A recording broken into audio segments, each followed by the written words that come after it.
Hello guys and welcome to SteveKnows. It's the weekly virtual reality news update where you'll find out what's been happening in the virtual reality space this week, and we have some pretty epic game announcements, some virtual reality mods to get excited for, new headset leaks, new concepts, and this week has been a pretty good one and I am excited. So please subscribe and enter the $100 Oculus Store giveaway I've got down below in the description. And there is a sponsor in today's video. I do have a wedding in 7 weeks, so I appreciate you guys with this one. And it's actually for one of the best games on Quest. So it is VR related, so I saw it as a win-win. So Hyperdash is one of my favorite multiplayer games on the Quest platform. It's fast paced and it can require some team communication. It recently got an update for a ball mode, which is included in the game as well. It's one of its multiplayer options like Team Deathmatch, Payload, Ball is one of those game modes. So this is a team-based mode where you'll face off against other teams, still shooting each other and picking up items, but this time you have a ball and you have to get that ball into the opponent's goal. When you've actually got the ball though, you do have limited mobility and a single hand still available to shoot enemies with. But this is where the fun of the play comes in. You can launch the ball to teammates, they can catch it, or you can launch it forward and then dash or grind a rail to pick it back up again. So there is some nuance here and a bit of a learning curve, but I really loved this game mode. It's basically boots on ground Echo Arena with guns. I recommend setting up a custom game and actually reducing the number of players to around 6, so it's 3v3 for the best team communication so it doesn't get too hectic. And I also like adding infinite sprint and dash for the funnest experience because that way it's constantly fast paced. You can just go, go, go. I'll link the game down below in the description. If you don't own the game, this is genuinely brilliant, one of my favourite Quest titles, legitimately, and this is a free update, so if you've already got it, you can just go and enjoy that game mode. So I think that is enough chin-wagging, let's get started.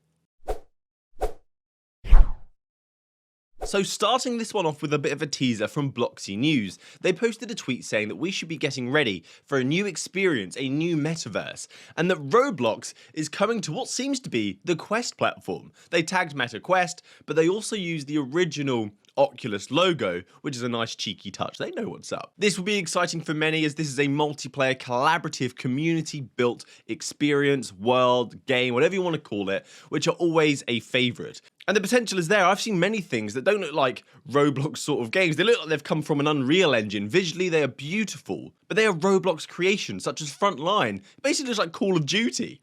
And virtual reality modders and creators are absolute legends, so I'm hopeful that the content that's going to be in this game will be phenomenal. And although Roblox, the immediate reaction for some people could be, oh no, kids, there seems to be room on this platform for some mature content, not too mature, obviously, but there will be something for everyone, I hope. And for something like this to be on the platform is only going to help virtual reality grow, so I am grateful. And speaking of mature experiences, it's a nice little segue into a new VR modification from Real VR, who is Luke Ross, who created GTA 5 VR, Red Dead Redemption VR, Mappa VR, Elden Ring, the list goes on. So if you've not come across him before, I will link his Patreon down below in the description, because you need to become one to access all of these modifications, and there are a lot. So this one looks like you can have the option between playing third person or first person, depending on what you feel like. And of course, there is no motion control support. You will need to use a joypad, but you will get the depth and the 3D visual still, a new way to play such a classic game. It's not a perfect game though. It wasn't built for virtual reality, so you do experience some awkwardness in the first person mode when you're rolling around, such as visual clipping. But when you roll, the camera does stay level, so you don't get that nasty motion sickness of the world completely spinning as you're rolling around on the floor. It's pretty much the Elden Ring modification, but this time you can play Dark Souls, and I will link it down below in the description as well. An exciting new video is dropped and released by Meta, but this one is a concept video. It's a very short one, and it was kind of showing off their vision for the metaverse, which I kind of already knew this as well, but for people who are new to this kind of domain, this will be quite exciting for you. So this wasn't Horizon Worlds, it's not a Quest headset, it was something new and pretty exciting, but it did look like a 3D printed model of something. So it started off in a lecture with a guy attending a lecture, attending university from his own home. It was then training surgeons on virtual bodies, not corpses, and you were able to walk around ancient Greece as if you had travelled back in time. And I often do think about the past because we think of it as this super rural existence, but we've not advanced much in 400 years Genetically, I mean. Just imagine today, but stripping back technology and vehicles. That's how he would be, and I find it super interesting, but I am going off topic. So this video had a new headset and new ways of having user input. It could mean nothing, but it could be what they're leaning towards aesthetically for the future, and new ways of interacting with the metaverse. So they had these little fingertip wearable gloves instead of controllers. The Apple patent has had something similar as well, so this could be something that these companies are pushing for. The headset also had a much smaller form factor, so it doesn't actually come past the nose, and it doesn't even need to have a top strap, which is brilliant, but we'll likely see that in like 2040 at this rate. So that was Meta's future tease. Valve have also had a little tease, as Bradley has come up with another digging spree, whipping out his JCB, and has showed us a new patent and a new finding within the software. So this new patent has popped up, and it's rumoured to be the Deckard headset, which makes sense based on the recent leaks and news around Valve. So Valve Index has been around for a while now. It's a premium device, but it's about time we've got a new headset from them, especially when Valve's competitors, they've all released a new generation of headsets. We've got new models since then too, and it's time for Valve. So Bradley had discovered a Wi-Fi option, a Wi-Fi option in the software that is expected to allow a Wi-Fi connection directly to and from a headset for streaming content, much like we do now with the Oculus Quest using virtual desktop or Airlink.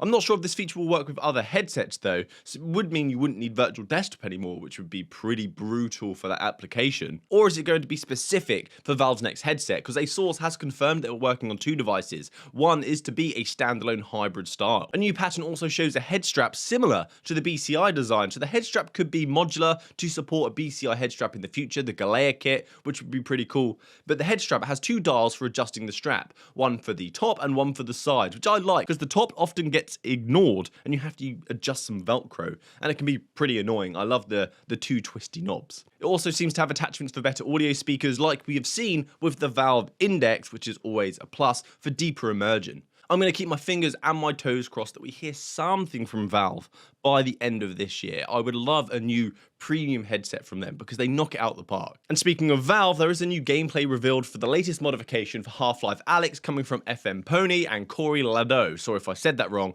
And they've showed off their game at PC Gamer, and this is a modification for Half-Life Alyx called Levitation. This is expected to give us 4 to 5 hours more gameplay inside Half-Life Alyx to enjoy one of the best single-player experiences VR has to offer. This isn't anything new. This is like a fan-made fiction where you will be investigating a floating structure, hence the name Levitation. So it will have the same characters, same enemies, the same gameplay, but it's like a story extension, and it should be available around Q3, so a few more months to go, and we'll be able to enjoy this completely free if you already own Half-Life Alyx. So sorry to be the bearer of mad news, but some speculation and excitement occurred around Meta's release when they dropped version 41, their update, and they also posted a blog post, and it showed images of Asgard's Wrath on the Quest navigation menu, as if the user was able to go and buy the game from the Quest store.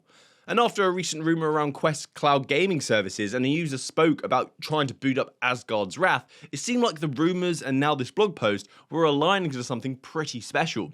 But Upload VR, they reached out to Meta and they got told that this was literally nothing more than a mock-up, and they were using Asgard's Wrath as a placeholder. But this could be a cover-up so they can have a nice reveal at one of their events, because I find it kind of crazy that someone did a mock-up of a game that wasn't available on Quest for the Quest, and no one came out to say, should we be doing this? This isn't quite right. Because this is a corporate company, they have meetings over every little detail of stuff. So we will see in the future. I'm still staying hopeful. Maybe they just liked the artwork. So let's move on to some quickfire news. These are some tidbits that are definitely worth mentioning, but they're just not very expansive in terms of chin wagging. So the first one is Horizon Worlds. It's happening. It's finally happening. It's being released across more regions. It is coming to the UK. So it is going to be on a rolling basis, and gamers over the age of 18 will now be able to download and jump into Horizon Worlds if you're in the United Kingdom. They do have plans for Europe later on in the summer, and over the next few weeks we'll also be dropping some more social updates, so you don't get bombarded by people chatting around you and kids screaming and annoying you, so that can be incredibly helpful. So congratulations UK, go and live your legless lives. And since we're on the topic of Horizon, which have these avatars, Zuck just dropped a new post on Facebook talking about a new avatar update that applies to Facebook, Messenger and Instagram. However, he did say that this will be coming to the virtual reality platform as well soon. So the first pic, you see Mark in full bike leathers, which that alone just kind of made me chuckle. It then cycles through loads of different outfits, including some branded designers like Prada and Balenciaga. you'll be able to buy these clothes for your virtual avatar. And in VR, I think this would be fantastic. Although it's a nice little money grab for some people, it does give us a chance to be more individual to an extent in our virtual worlds and actually dress ourselves in a way that we wish. We also have another step into custom avatar creation with this new research and development coming out from Meta, where you can create a photorealistic avatar of yourself using nothing but an iPhone.